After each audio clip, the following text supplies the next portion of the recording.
If you're looking to buy Rocket League keys or items, make sure to check out rocketprices.com and use code CLASSY for a discount. Welcome back to another Rocket League video. In this video right here, we are going to be talking about how you can go from your current rank to a higher rank for the very first time.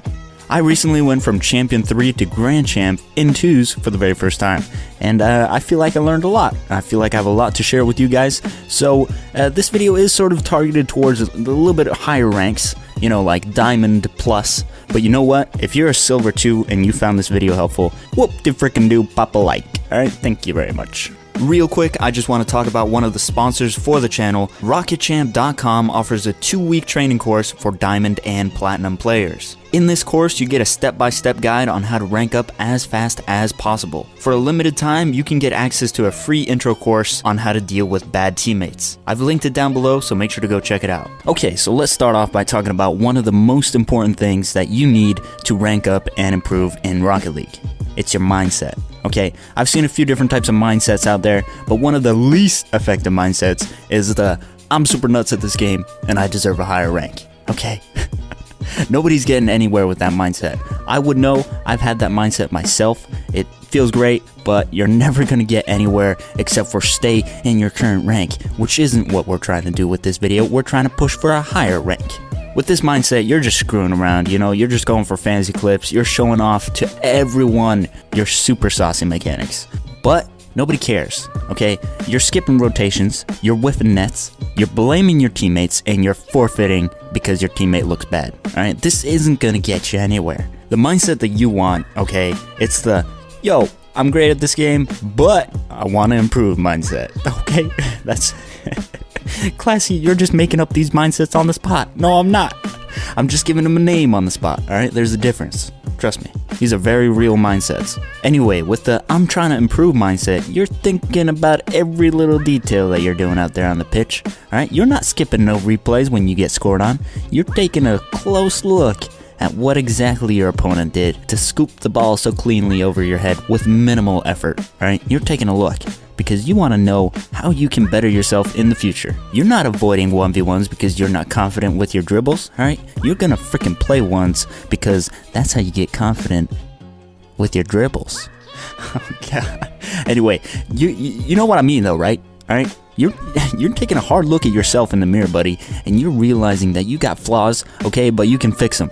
You can fix them with effort, pain, and gain. Gain is what comes. You get gain from pain, alright? Do it. Anyway, what I'm trying to say is you gotta fix the problems that are keeping you in your current rank. I remember a few of my problems were like boost management and especially defense. I was always decent at scoring, but I couldn't save a net to save my life, alright? So focus on the things that you're bad at and practice them and improve. Okay, that's the best way to improve. Anyway, moving on, let's talk a little bit about nerves. Okay, nerves are a huge part when you're pushing for a higher rank. I don't understand what's the deal with nerves, especially on your rank up game. You just start whiffing the ball, you start hesitating, you start playing worse for no reason. Okay, and one of the biggest things that you might do is start trying new stuff that you never tried before just because you want that win that bad. Okay, don't try new stuff. You don't know how to do that. Stop.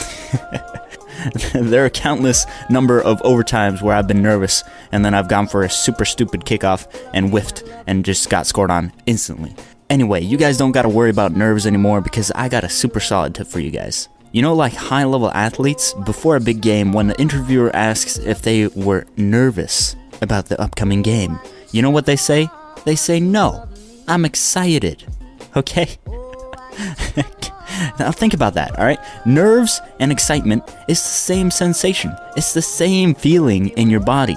So next time you're nervous because you're about to rank up, you tell yourself you're excited, okay? And you stop hesitating, you stop whiffing, and you start winning. Alright, be a winner. Do it.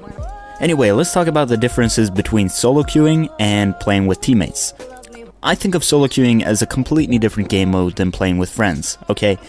When you're solo queuing, you have like 2 minutes to understand your teammate's playstyle, and he's got like 1 minute to understand your wacky playstyle. Okay, so there's no messing around. You gotta focus up, you gotta make sure that you got solid rotations. And a tip that I always use when solo queuing is making sure that my rotations are super obvious for my teammate. There's nothing worse than a teammate who is always hesitating on the rotation, and you can never quite tell if he's actually going for the ball or if he's going to go back to the net. Try to make your rotations as obvious for your teammate as possible. Another thing to keep in mind when solo queuing is your teammate's boost amount. You gotta really think about your teammate and whether or not he has boost in certain situations, and whether or not you're about to take his freaking boost when you're at 60 boost. Okay, just think about boost, please, thanks. When you're getting really close to your target rank and you're solo queuing, you gotta really start trusting your teammates, especially in like 2s. I'm not quite sure about 3s, but I mostly play 2s when solo queuing. You gotta start trusting your teammates, because odds are your teammate is probably better than you and has already been the rank that you're trying to get.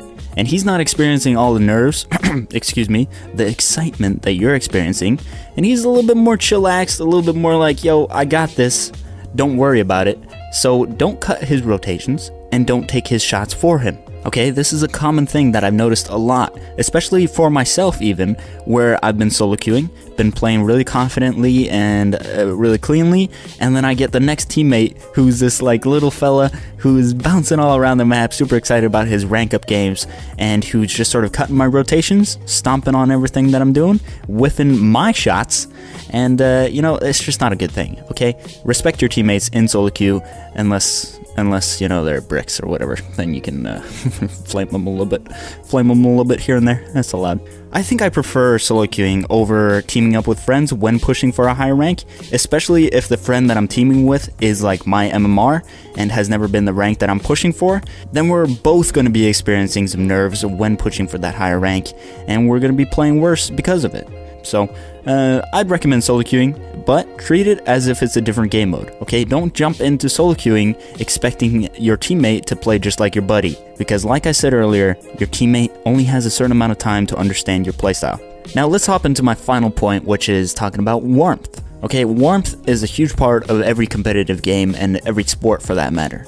Especially if you've been playing really well the day before, and then you hop on Rocket League the day after, thinking, oh man, I'm gonna crush it in some 2s. You get this realization where it's like, has something changed? What's going on? Why can't I hit this aerial? Why am I less consistent than I was yesterday? And the answer to that is, dude, yesterday you were playing for hours. You were playing for hours, and your previous memory of playing was at your peak where you were playing absolutely insane. Okay? So the day after, what you gotta do is warm up. I'd say warm up for at least 30 minutes, and some of the key things that you really got to focus on, believe it or not, isn't your air dribbles, okay? It's not your ceiling shots, and it's not your flip resets. It's consistency. So what I like to start off with is like 15 minutes of solid ball control, doing nothing but dribbling, turning, most importantly, flicks and shots. You got to really focus on this when warming up, okay? Then move on to some aerial control and whatnot. Just really try to warm up your key mechanics rather than practicing your fancy stuff, which is arguably a lot more fun to practice. It's way funner to practice air dribbling and ceiling shots, but consistency is key when trying to improve, and consistency is definitely key when you're pushing for that higher rank and you're playing a little bit outside of your comfort zone because you're playing with higher ranked players. Now, warming up for 30 minutes is one thing, but there's this sort of like, I don't know what to call it, this super warm feeling that you get after playing for multiple hours, multiple days consistently. I get this feeling of, I just can't miss, I just can't mess up. And normally when I get this feeling of being really good at the game, I stop playing ranked and I go into casual games, and I even go into the Rocket League Discord, and I like to show off to lower ranked players my insane mechanics. And this is such a bad thing to do. What I should do instead, and something that I've been doing recently, is using this super warmth feeling and grinding more comp. I think the reason why I go into like casual games after this is because to get to that stage of feeling super warm, you got to be playing for multiple hours, and at that point you're starting to feel a little bit burnt out and whatnot. But if you keep playing comp and you keep focusing, even though you're feeling a little bit burnt out, you can actually pass that burnt out feeling and go into this super state of mind where you're super concentrated and really focused on your gameplay.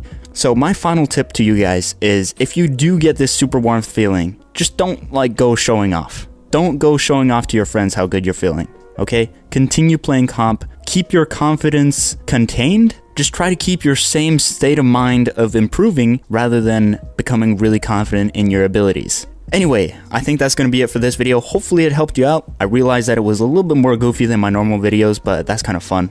I like that. Anyway, thank you guys so much for the support on my previous videos. I truly am, you know, like blown away by the amount of support on my last video. I believe it's at like 60,000 views, which is insane for me. So thank you guys so much for that. Anyway, if you enjoyed this video, make sure to pop a like and subscribe. We're getting close to 5,000 subscribers, and I got something super cool planned for when we hit 5,000 subscribers, so I'm excited about that. Anyway, that's going to be it for this video. Make sure to stay classy, and I'll see you guys next time. Please like and subscribe. Thank you.